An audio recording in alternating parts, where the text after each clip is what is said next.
Um, this is going on to another one. I want to get out of this spot, so hold on. I'm just going to change my locale. That was an epic fail at trying to be cool. Locale. I'm trying to find another tree. A real shady.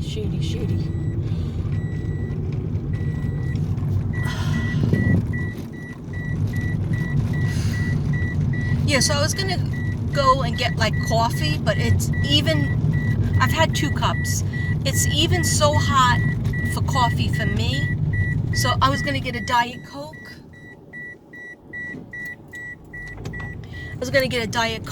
And just like sit in my car, maybe do some cards. But then my conscience was bothering me and I was crying. Because, I need to exercise and I didn't go to the gym yesterday. I went to the gym Monday, Tuesday, and Friday, I think it was. Well, Monday, Tuesday, and Thursday. Whatever it was. Monday, Tuesday. I went to the gym 3 times, and that's good for me. I will try to make it, like my Bayo says, go 5 days a week. But yeah, I don't think that will happen. But if I could do 3 days and 2 walks, that's good. But it's just really, I really should be in my pool, but the pool is not fixed 100%. I'm not allowed to fill it up. I thought I was supposed to fill it up, and turns out that either the guy told me the wrong thing or I heard the wrong thing. Okay? I'll take the bullet on that. But, the fact is I could go in the pool and do some exercise that way. Who cares? I could die tomorrow and all the exercise in the world wouldn't matter. This is a nice shade. Let's see if anybody comes out, calls the cops on me over here. Let me just stay here for 1 minute. Because I just wanted to explain in a better way. Wow. Look at my face, looks burnt. No makeup, just a little lip. But I wish that I had put on my foundation, because otherwise you get all these freckles that turn into moles that could turn into skin cancer. Anyhow, yeah, nothing but happy stuff coming from this girl over here. So, am I cheering you up yet? A couple of people told me, I feel sad, but then I listen to your video and your soft voice and your music, relaxing music, and I feel better. But now I'm giving you tears. I'm going on a walk and talk. My face is red. I'm crying intermittently. But this is life. This is real life. I have no makeup on. I look like I burnt my face. These people are looking at me, changing their screens. So I'm probably going to have to leave. But let me just finish by saying, if you want a reading, hook up with me on my Gmail. And you'll see my Gmail. It's all over my page, but it's all over. It'll be in the comments. I think it's katrina8.kb@gmail.com. Hey, that's pretty good. katrina8.kb@gmail.com. Okay, but I'll definitely put it in there. And then we talk in the Gmails. And we discuss it, just like if anybody wants to buy artwork, same thing. Some people have my number, just text me. But if you don't have my number, just do the Gmail. And so basically now my back is itching me and I don't have my back scratcher out here. Anyhow, I'm gonna go home to take a shower, and cook dinner. But yeah, if you want a reading, it's a flat fee of $60. I don't know how long the video will be. It could be 2 videos. It could be just one video if I just get one. Usually it's more than one. But at the very least, it's usually, 33 minutes would be at the very least, which I think is very fair for $60. But most likely, I'm very long in the tongue, so what I do is I either do the cards first or I read my notes first. And I always have more than enough notes that usually takes me over into another video. And sometimes I don't even finish reading my notes, but then I decide which decks to do. Anyhow, so in the Gmail, we talk about who you want to contact, who you want to talk to, and I always try my best and see who comes up. I'm not responsible who steps up to the fence, the metaphorical fence, which is the galaxy, which is heaven. That's where we talk from. But I always try my best, and usually nobody's dissatisfied with my readings. Yeah, and there's no money back because I'm doing a service and it takes a lot of energy and meditation and preparation, and then I give it, and so there's no backsies. All right, but usually I haven't found anybody that was disappointed or mad or anything. But my whole thing is time frame, so please let me, because I got to be doing Leo soon. I got to start preparing for Leo. Today is my friend Joan's birthday. Happy birthday, Jonesy. But I have to do the Leo video. I'll probably do that before I go to New York. Okay, before, unless something big breaks with the summer case. And somebody has asked me, oh, now that I have your ear and you can't go anywhere, somebody asked me, or a few people requested me to do Xavier Harlinson, Xavier, the 11-year-old boy that's missing. And to tell you the truth, I said I would do it at first when somebody asked me, a couple of people asked me, and they were like, oh, Doc Rose did a lot on it. And I was like, yes. I think Spirit Seeker Squad did a lot on it, too. She does all the cases. Go check out her channel. Very cool. But I was going to do it, and then it was so much energy, and it was so grueling what was going on. And I want to get back to the boys, too. I haven't forgotten about the boys. I know nobody's forgotten about them, but there needs to be more searches, and that energy needs to be put more towards that case for those boys. But with Xavier, I'm just going to say it straight out. I wanted to do a read on him, and maybe I still might. I think I will. I don't feel he's passed, and that's a good thing.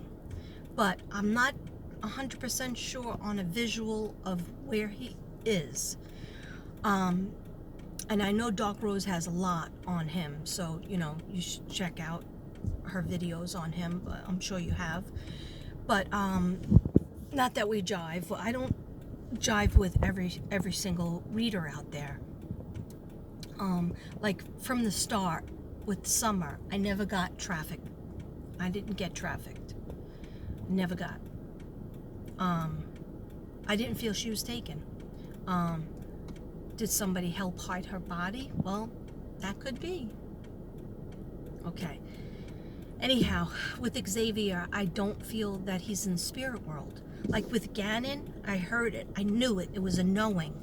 And when I said it, it was very controversial. I mean, I got a lot of hate. I got a lot of hate emails. It was like, people were like, how dare you say that he's dead? They haven't even, began to look for him yet. It was only the first week. And I said, I'm sorry. I have to say what I feel. And I didn't feel, I was talking to him. And it's not to say that I can't talk to people, their energy. Because remember I did Britney Spears, and everybody was like, but how could you channel her if she's not dead? And I was like, I did it. I talked to her grandmother. What you do is you talk to what a psychic does is they talk to the ancestors. Everybody has ancestors that are in heaven, okay? And they're watching over you. They're watching over us. Our ancestors are so important. We don't know who they are. We don't know what they look like. I'm not talking about your great-grandmother or your great-grandfather or even your great-great-grandparents or cousins, aunts and uncles. I'm talking about your great-great-great-great-great-great-great-great-great, like that. okay? From all parts of the world they could be from. Anyhow, they still watch us, and they're there to receive us. And when we're having trouble, they're, you know, like, I went to a psychic reading on Staten Island, my beloved. Bernard, he's still a reader.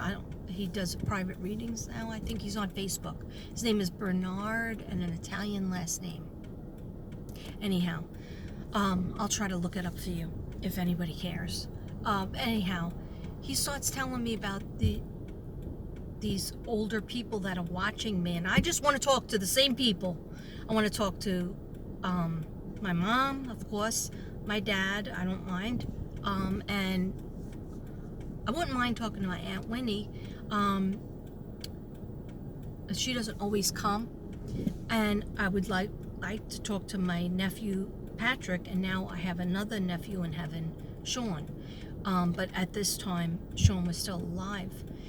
So Patrick did come up, and my mom said a lot of things. My dad didn't say as many, but he was describing, the psychic, Bernard, was describing this guy in a Civil War uniform. So I think that was my grandpa Salmon. But then he was talking about other people, and I don't know them, because my grandparents, my father's mother, Grandma Brady, she lived in Long Island, and then after the divorce, I only spent one summer with her when I was 8 years old, I think it was. And it was a scary 2 weeks. Not because I didn't love her, but she was like, just always quoting the Bible, and you just felt like, you know, we were like, you know, Grandma Brady, we wanted to tell you, me and my sister Susan were there for 2 weeks in Easter vacation. We didn't want to be there because we wanted to be with my mom and our sisters and brother. But anyhow, because of the divorce, that was his time. And so every night my father would go out, sometimes even early in the day, and he was in the bar, and he would come home late and drunk. And finally he was gone, and me and my sister go, Grandma, we have to talk to you about something. And she was in a wheelchair, and she said, what? You know, sitting next to me. And so we sat down, and we said, we got to tell you something, Grandma Brady, about Daddy. And she was like, what do you want to tell me? Your father is a saint. That's what she started with. Okay, got worse. We were like, you know, that's why Mommy and Daddy got divorced, because Daddy's always drinking, and we're scared when his face gets red. Because when his face would be red, that I would say, I'm afraid of Daddy, because when his face is red, it meant, to a child's mind, he's drunk. But I didn't understand that, to just say he's drunk. It just was like a different person would come, kind of like my face now. But I'm as sweet as apple pie. Just ignore me. I'm obnoxious. But anyhow, we said, Grandma Brady, Daddy, you know, drinks, and he gets out the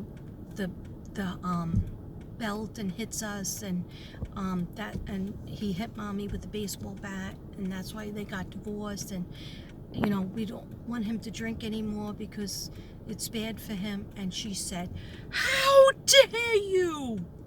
You shut your mouths right now, you two. Me and Susan just looked at each other, and we were like, oh my God, why is she saying this? And it was your mother's fault. That's why they got divorced, because your mother's mean to my Tommy. And we were like, oh boy, what day is it? How many days do we have left? And I remember praying every night, because every night I can never sleep. I couldn't sleep when I was at home safe with my mom. So you can imagine being in Long Island, and they had like 9 or 10 or 11 cats. Cats were everywhere. And it was so scary. The only thing I liked was the bathroom, because the bathroom had this big old bathtub with the legs, and it had black and white tiles on the floor, and there was like a glass door, and we were always told to go in the bathtub. We were taking a bath all the time. Okay. My father was very clean like that. You know, he was always taking a bath, sometimes twice a day. I mean, you know, alcoholism is a disease, and he definitely had it. My mother, you know, used to say that, see your father laying over there? That's because he has a disease. He drinks too much. He can't stop himself because he has a disease. And I was like, why is she making me stand here and look at him? I didn't want to. I wanted to go play. I don't know. She felt it was. I don't know if she wanted me to be critical of him or be understanding. I'm not sure. But anyhow, so my grandmother screamed and yelled at us. And we were so scared. And so we shut our mouths. At first Susan tried to really tell her, no, this is what really happens. And so then my grandma, Brady, said, your father is like a saint. He never had a sip of alcohol in his whole life. And I was like, oh boy. Are we talking about the same guy here? Oh my God. What? Is this the Twilight Zone? I just wanted to be back with my mom. I just wanted to be home. I wanted to blink like Jeannie and be back with my mom. I just want to move because I'm starting to get weirded out right here. I don't know what. I didn't plan on telling you the story. It's a cherry on top of the cake, right? People will be like unsubscribing, running to get tissues. I'm not telling you the story for any kind of sympathy whatsoever. See, I don't trust this area because they called the cops on me once or more than once. That's why I'm not even driving dirty. That's so 2006. That's another story. Or maybe it's a story that nobody will ever know. Anyhow, it was the end of school. But just getting back to my grandmother, it was so scary that she didn't believe us. And I think I'm pretty sure we told my mom. And my mom was like, you know, usually full of compassion. But she was like,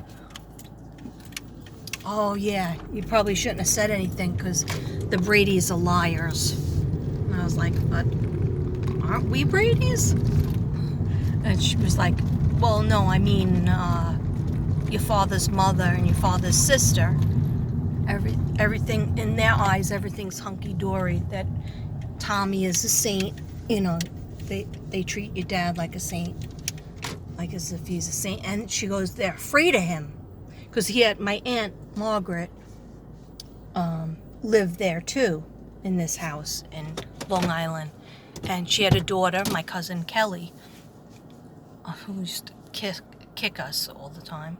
Sometimes she was nice, but then sometimes she would kick us and be kind of weird. Anyhow, I don't know why in God's...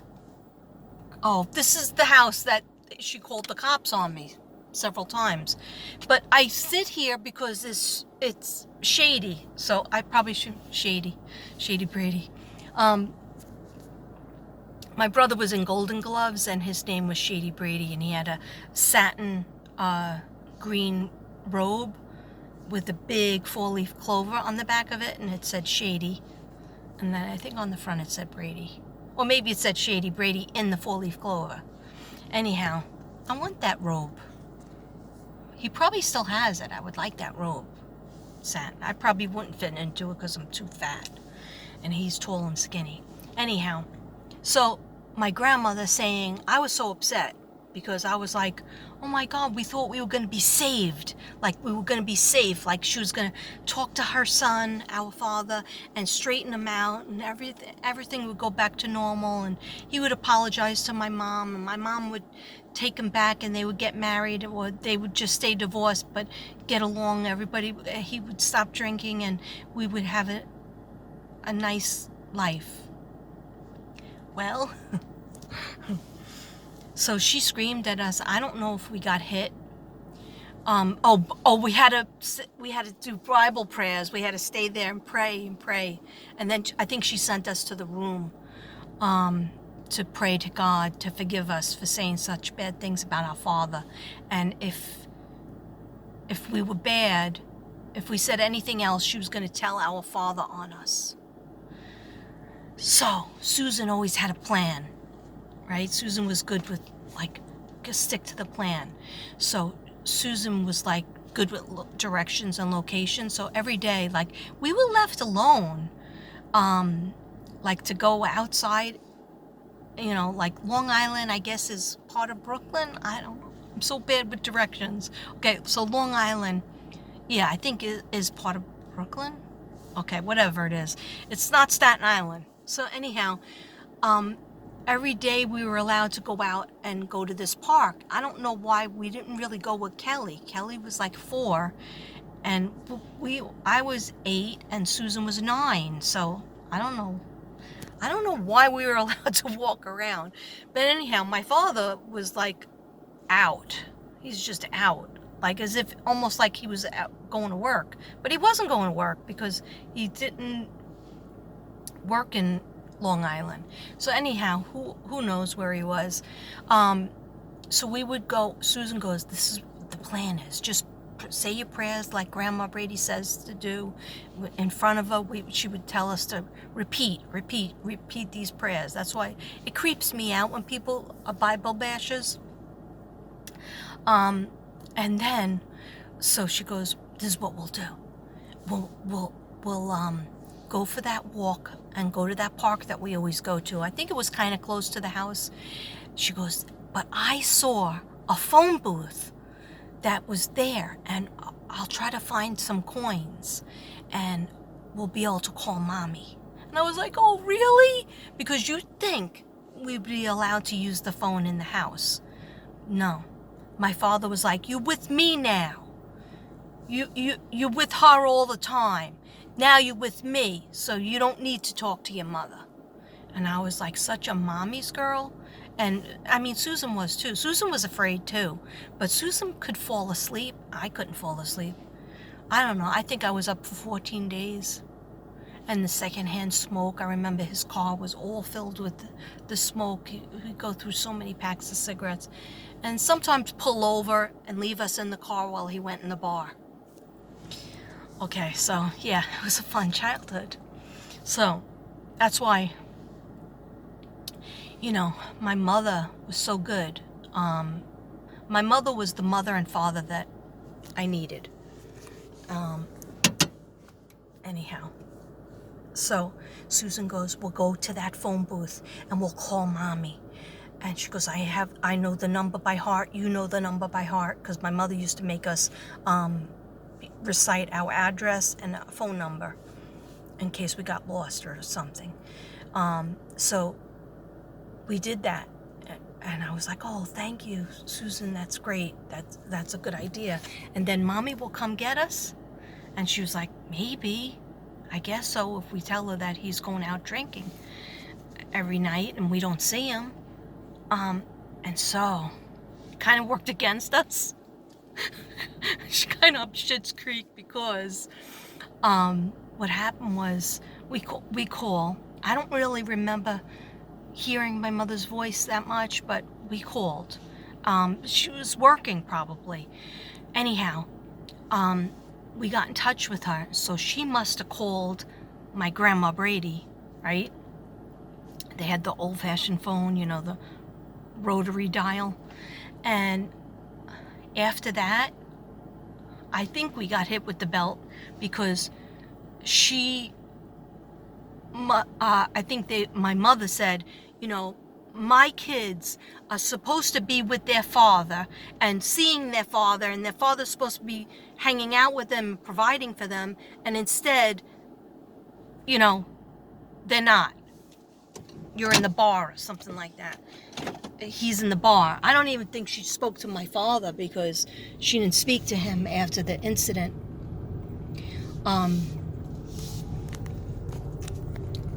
So I think she spoke to my grandmother or my Aunt Margaret, and they were like, oh no, Tommy's always here.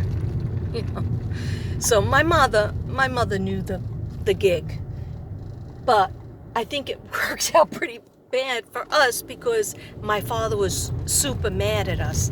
And then I think he stayed in the next night, and when he was in, it was worse because he was either nervous because he wasn't drinking or shaky, and everything we did made him nervous. Like, oh, you're making too much noise.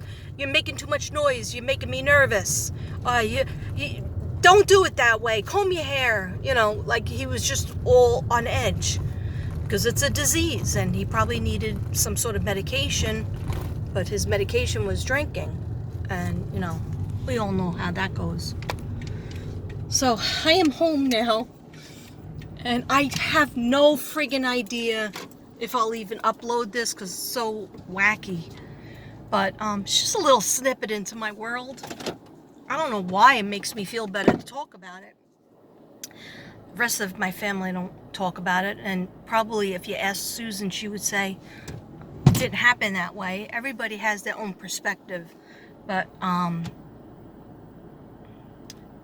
according to me, I'm entitled to what happened, to what I thought happened, and what I heard happen, and that's what happened.